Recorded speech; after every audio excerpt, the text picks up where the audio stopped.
오늘의 말씀으로 주님이 함께하면 이라는 주제를 가지고 하나님의 말씀을 함께 생각하며 은혜 받고자 합니다. 예수님께서 세상에 계실 때에 공생의 기간이라고 하지요. 즉 예수님께서 하늘의 복음을 공적으로 증거하는 그 시기가 있었는데 그 시기가 바로 3년이라는 것입니다. 그 시기를 언제부터 시작했느냐? 즉 예수님께서 30세 되던 해에 그렇게 시작하셨다는 것입니다. 아마 예수님께서 30년 동안 아기로부터 유년기로 지나서 청소년, 청년을 지나서 이제 청년기에 접어든 그 시기, 바로 예수님께서 세상에 계실 때에 많은 이적을 행하셨습니다. 오늘 본문에 나타난 대로 물로 포도주를 만드는 역사, 그리고 보리떡 5개와 물고기 2마리로 5,000명, 장정 5,000명 이상을 먹인, 그 당시에 숫자로 든 것을 참고로 한다면 그 당시에 오병이어의 역사가 한 2, 3만 명이 된다고 하는 성경학자들은 말합니다. 그리고 예수님께서 행하신 이적을 보면은 물 위로 사람이 걸을 수가 없지만은 걸을 수 있는 방법은 딱 겨울에 한번 이제 얼음 위로 걷는 것. 그걸 생각할 수 있지만은 그건 뭐 물 위로 걷는다기보다는 고체 위로 걷는 그런 모습이죠. 예수님께서 물 위로 걸었다는 것은 그 얼음 위로 걸었다는 것이 아니라 물이 출렁거리는, 파도가 출렁거리는 그 위를 걸어오셨다고. 그래서 예수님께서 베드로를 엮어서 이렇게 말씀한 것을 우리가 생각해 보면은 물 위로 걸으신 그 이적을 볼 수 있습니다. 그리고 바람과 바다를, 배를 엎어 놓으려고 하는 바람과 바다를 잔잔하라고 명령하니까 바람과 바다도 순종하는 이적을 행하셨고요. 그리고 성전에 들어가려고 하니까 성전 문 앞에서 여기는 세금을 내야 들어갑니다. 그래서 예수님께서 내겠다. 나도. 그러면서 베드로에게 야, 아들은 세금 내야 되냐 안 내야 되냐? 아들이면은 안 내도 되지요. 예루살렘 성인데. 그러나 저들에게 오해를 주지 않기 위해서 우리가 그냥 세금을 내자. 그러면서 베드로에게 시켰습니다. 지금 가서 낚시해서 한 마리 딱 걸리는 거 입을 열어봐라. 세금 낼 거 나올 거다. 그래서 세금을 낸 물고기 입에서 이제 동전을 내서 세금을 낸 그 이적을 행하였고요. 그리고 또 예수님께서 물고기 어부들이 밤새도록 물고기를 못 잡았는데 예수님께서 명령하니까 한편으로 그물을 던져봐라. 그래서 던졌더니 거기서 큰 물고기 153마리가 잡혔다라는 그 물고기 기적이 있고요. 그리고 무화과 나무를 저주하니까 저주한 대로 말라버리고요. 그리고 야이로의 딸 12살 난 딸을 달리다본 해서 일으켰고요. 그리고 나인성의 그 과부의 아들을, 청년을 또 살렸고요. 소경을 일으켰고 안전뱅이를 일으켰고 나병 환자를 낫게 했고요. 그리고 죽은 지 4일이나 지난 나사로를, 무덤에 있는 나사로를 불러내어 살리신 등등의 지금 이 시간 이 예수님께서 일으킨 이적을 얘기한다면은 한없지요. 그냥 이 정도만 하고요. 그 중에 이제 오늘 그 예수님께서 첫 번째 한 이적이 나타나는데 그 첫 번째 한 것이라고 11절에 10절부터 나오나요? 말하되 사람마다 먼저 좋은 포도주를 내고 취한 후에 낮은 것을 내거늘 그들은 지금까지 좋은 포도주를 두었다 하니라. 예수께서 이 처음 표적을 갈릴리 가나에서 행하여 그 영광을 나타내시며 제자들이 그를 믿으니라. 예수님께서 하늘의 복음의 사역을 하는 데서 첫 번째 사역이 이 물로 포도주를 만든 그 사건이었다라는 말씀입니다. 가나의 혼인잔치에서 당시에 우리는 뭐 그냥 포도주라고 하니까 술이라고 하는데 중동 지역의 건조 지역에 있어서 이 포도주는 우리의 음료수와 같은 그런 수준입니다. 그러니까 목마르면 물 먹잖아요. 그런 차원입니다. 건조 지역이고 물이 귀한 그런 지역에서 이 포도주라고 하는 것은 참 말 그대로 생수와도 같은 그런 의미입니다. 그런데 더 의미 있는 것은 결혼식장에서 이 포도주라고 하는 것은 참 빠져서는 안 될 음식 중의 음식입니다. 오늘 본문 내용의 말씀을 보면은 이 본문의 말씀을 이렇게 압축을 해보면은 두 가지 의미를 생각해 볼 수 있습니다. 순종과 믿음이라는 것입니다. 순종과 믿음. 우리가 신앙적으로 순종이라고 말할 때는 순종할 수 없는 여건과 조건인데 순종할 때 하나님의 역사가 일어나는 그것을 성경적인 순종이라고 말합니다. 오늘 이 본문에서 순종과 믿음이라는 것은 성경적인 순종을 말하는 것입니다. 성경적인 순종은 인간적으로 생각해 볼 때 이거는 순종할 수 없는 그런 내용입니다. 여기 보니까요, 예수께서 7절에 보면요, 6절에 보면은 거기 유대인의 결례를 따라 유대인의 결례면은 여기서 나타나는 결례는 손 씻는 것을 말합니다. 유대 종교 지도자들은 뭘 행할 때 손을 꼭 먼저 씻습니다. 특별히 이제 음식을 먹을 때는 손을 꼭 씻습니다. 그러니까 잔치집이니까 음식이 풍성하지 않겠습니까? 그 음식이 풍성한 것을 먹기 위해서는 손을 먼저 씻는 것이 유대인의 결례입니다. 이제 손을 씻기 위하여서 물을 채우는 항아리가 있습니다. 실제로 보면 예수께서 저희에게 이르시되 항아리에, 바로 이 손을 씻는 항아리입니다. 손을 씻는 물을 담는 항아리에 물을 채우라. 그러니까 그 항아리가 그때 잔치집 앞에 몇 개나 있었냐 하면은 6개나 있었다 그랬습니다. 물을 채우라고.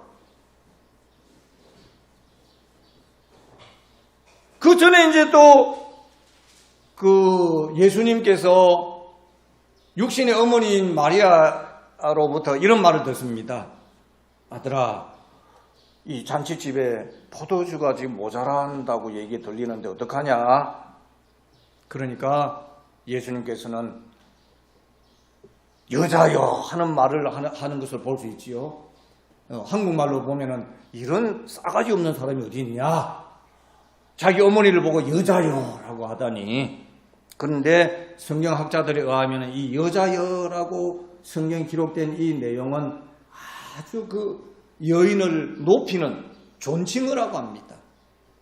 그 증거가 어디서 나타나냐면은 예수님께서 십자가에서 못 박혀 이제 숨이 끊어지려고 하는 그때에 십자가 밑에서 울고 있는 그 어머니 마리아를 향하여서 여자여 보소서 아들입니다.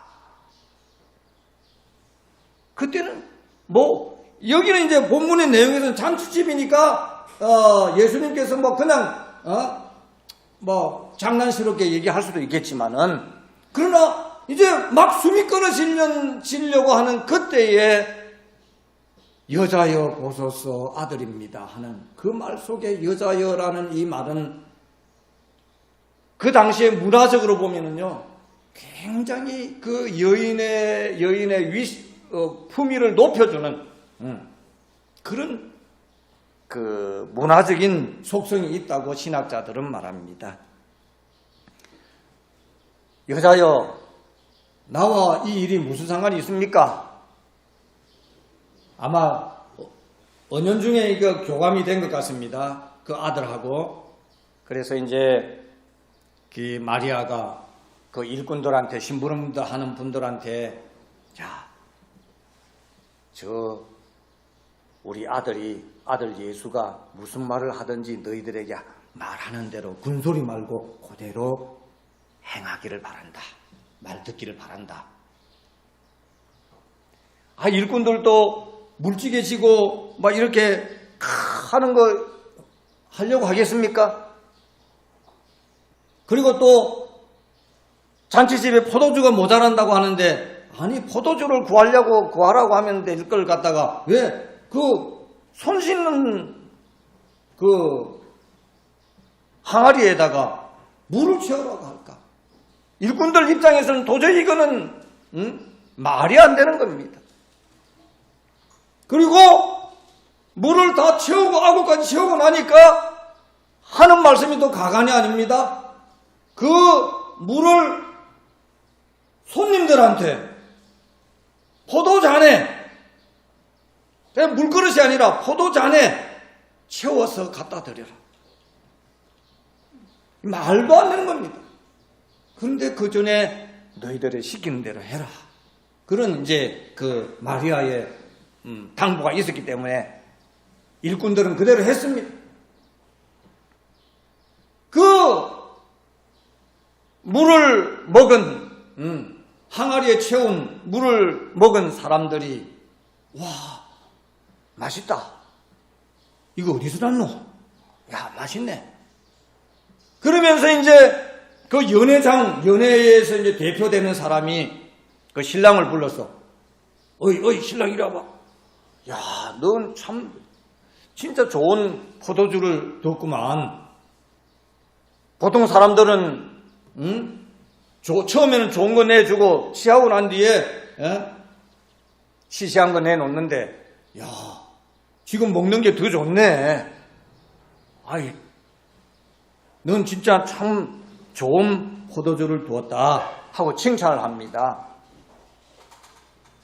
바로 오늘 본문의 내용이 바로 그런 내용입니다.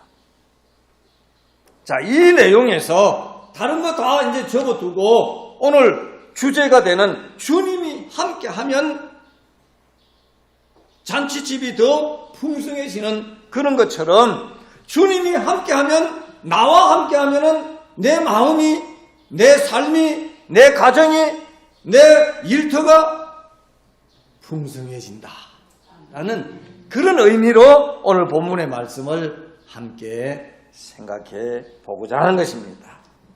자, 첫째, 예수님이 함께하면은 함께하는 삶이 되기를 우리는 힘써야 한다 라는 것을 생각해 보게 됩니다. 잔치집에 일단은 초청을 받아야 되지 않습니까? 그 잔치집에 예수님과 그 제자들이 초청을 받게 되었습니다. 아마도 이 예수님과 제자들이 초청을 안 받았으면은 억지로 끼워 맞추기 식으로 포도주는 될 수 있을지 모르지만은 즐거운 잔치집은 아니 되리라 생각됩니다.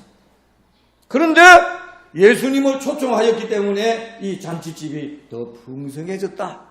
그 연회장이 고백하지 않습니까? 너는 참 좋은 포도주를 두었다 라고 이 한마디 속에 그 가나 혼인집이 풍성한 잔치집이었다는 것을 이제 단적으로 나타내는 것이지요.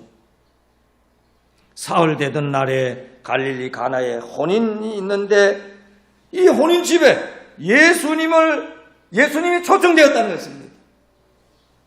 오늘 우리의 삶의 현장에 예수님이 함께 한다면은 가나 혼인집에 있는 그 즐거움과 기쁨이 오늘 우리에게도 있을 수 있다라는 의미로, 그래서 예수님을 영접하고 예수님을 믿어야 하는 것이구나.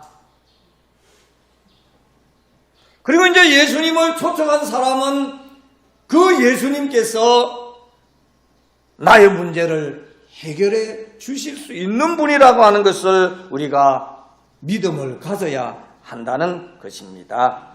너희에게 무슨 말을 하든지 그대로 순종해라 라는 마리아의 그 지시대로 그 일꾼들이 그대로 했을 때에 잔치집이 풍성해졌다고 하는 것. 여기에는 구세주로 우리가 믿는 예수 그리스도를 구세주로 믿는 믿음이 있어야 한다고 하는 것.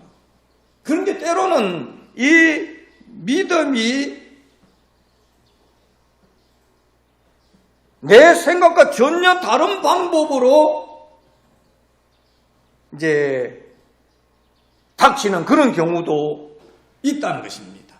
나는 이 문제를 이렇게 해서만 해결해 나갔으면 좋겠는데 내 마음속에 들려지는 믿음의 신앙의 소리는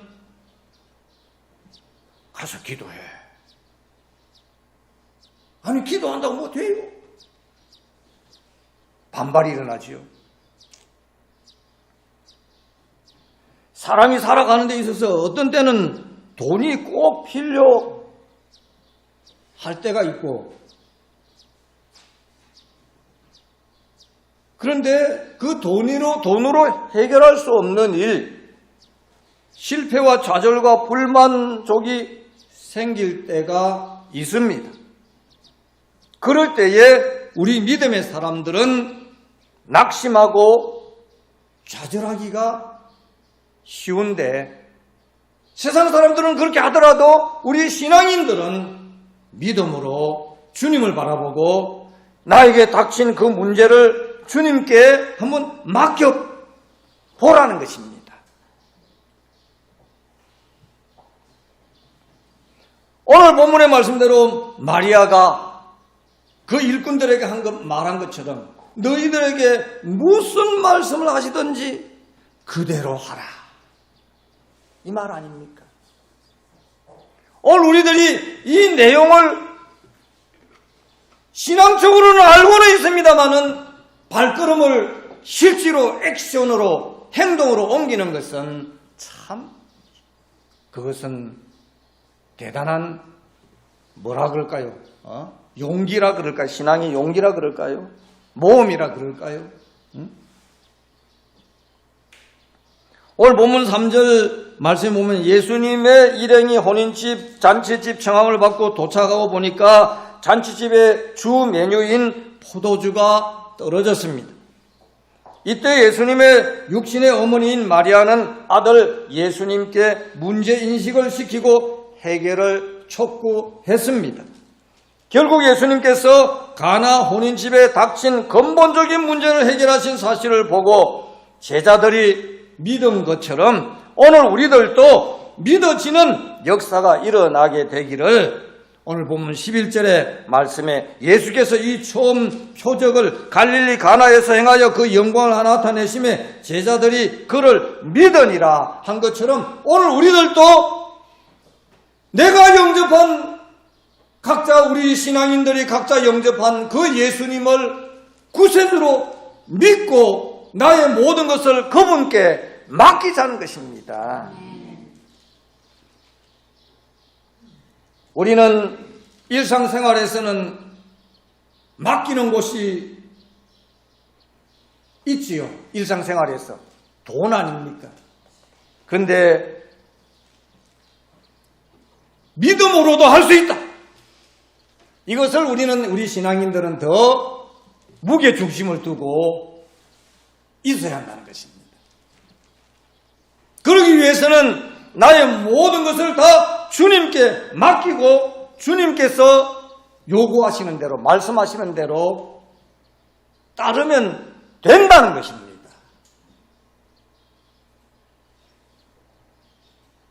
제 말이 아니고 그냥 성경에 나타난 내용의 말씀입니다. 너희에게 무슨 말씀을 하시든지 그대로 하라. 라는 말씀입니다.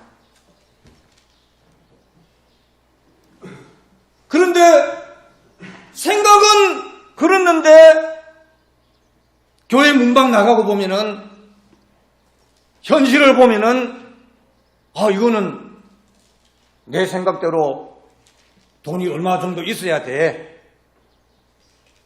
그렇게 생각하고 막 그 방향으로 이렇게 추진해 나가는 이렇게 하다 보면 어떤 현상이 벌어집니까?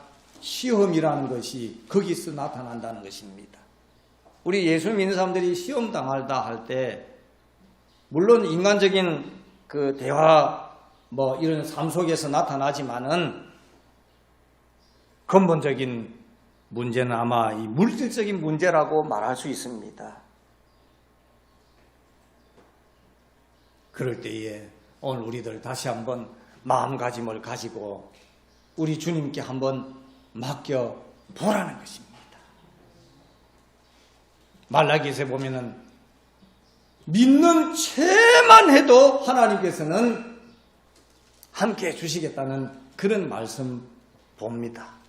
오늘 주님이 함께 하면은 함께 하여서 참 가나 혼인잔치가 풍성해진 것처럼 나의 인생의 삶이 주님이 함께함으로 말미암아 풍성해지는 그런 역사를 이루기 위해서는 오늘 육신의 어머니 마리아가 하인들에게 한 그 가나 혼인 집의 하인들에게 한 말씀처럼 무슨 말씀을 하시든지 그대로 하라.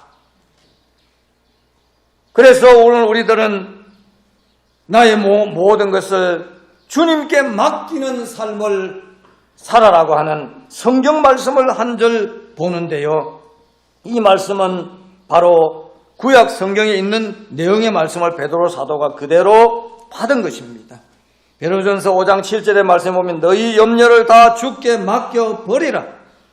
이는 저가 너희를 권고하심이니라. 이는 저가 너희를 권고하심이라고 하는 것은 무슨 말씀입니까? 주님께서 그렇게 살기를 바란다는 것입니다.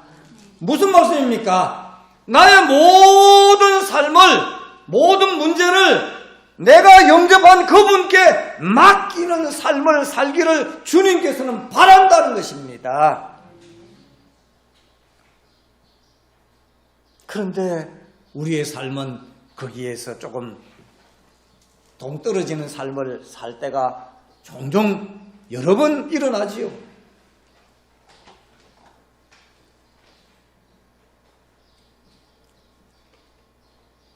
그리고 이제 믿음으로 순종하고 나면은요, 그 증거가 오늘 우리들이 무슨 말씀을 하든지 주님의 말씀에 순종하고 따라야 될 이유를 생각해 보는데요. 그 이유가 바로 믿음으로 순종하면은 처음보다 나중의 삶이 더 좋아지기 때문이라는 말씀입니다. 오늘 본문의 말씀이 그것을 말씀하지 않습니까? 10절에 보면 말하되 사람마다 먼저 처음에는 좋은 포도주를 내고 취한 후에 나중에 낮은 것을 내거늘 그대는 지금까지 좋은 포도주를 두었도다. 무슨 말씀입니까? 처음보다 나중이 더 나은 삶이다. 더 좋은 현상이다. 라는 것을 연회장이 지금 고백하는 그런 내용 아닙니까?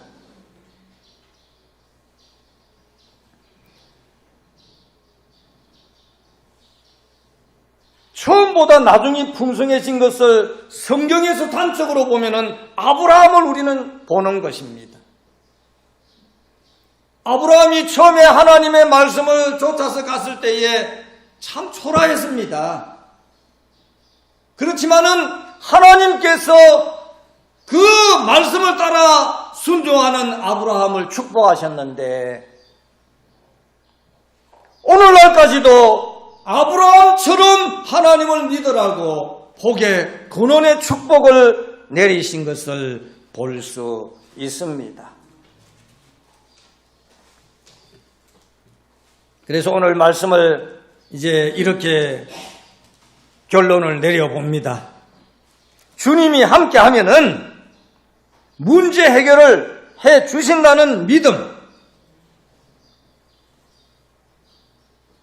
그리고 주님이 함께 하신다면은 처음보다 나중에 더 좋은 삶이 될 것을 우리가 믿어야 한다는 것.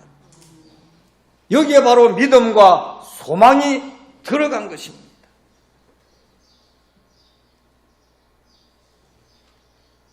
가나 혼인잔치 집은 물이 변하여 포도주가 되어 처음보다 나중에 더 좋은 포도주가 대접되어 즐겁고 복된 혼인잔치가 된 것은 우리 신앙인들에게 있어서 좋은 교훈의 말씀이라고 봅니다. 예수님을 구세주를 믿는 믿음의 삶으로 하나님이 함께 하셔서 환난 많은 세상에서 세월이 갈수록 더 주님의 사랑이 두터워지고 더 주님이 함께 하셔서 주님께 대한 헌신이 커지고 더 주님이 함께 하셔서 더 감사가 넘치는 삶을 태산을 넘어 험곡의 갈 수밖에 없는 이 인생의 세상에 살면서 천국의 소망으로 가나 혼인집과 같이 즐거움과 기쁨이 날이 갈수록 오늘 우리들의 삶 속에 더욱더 함께 하시기를 우리 함께 소망합시다. 이런 생각, 마음, 믿음을 가지고 오늘 본문 요한복음 2장 5절에서 11절까지 내용 말씀 다시 한번 읽어보겠습니다. 같이 한번 읽어봅시다. 시작. 그 어머니가 하인들에게 이르되 너에게 무슨 말씀을 하시든지 그대로 하라 하니라. 거기 유대인의 결례를 따라 2-3통 드는 돌 항아리 6이 놓였는지라. 예수께서 저희에게 이르시되 항아리에 물을 채우라 하신즉 아구까지 채우니 이제는 떠서 연회장에게 갖다 주라 하시매 갖다 주었더니 연회장은 물로 된 포도주를 맛보고 어디서 났는지 알지 못하되 물 떠온 하인들은 알더라. 연회장이 신랑을 불러 말하되 사람마다 먼저 좋은 포도주를 내고 취한 후에 낮은 것을 내거늘 그들은 지금까지 좋은 포도주를 두었도다 하니라. 예수께서 이 처음 표적을 갈릴리 가나에서 행하여 그 영광을 나타내심에 제자들이 그를 믿으리라. 아멘.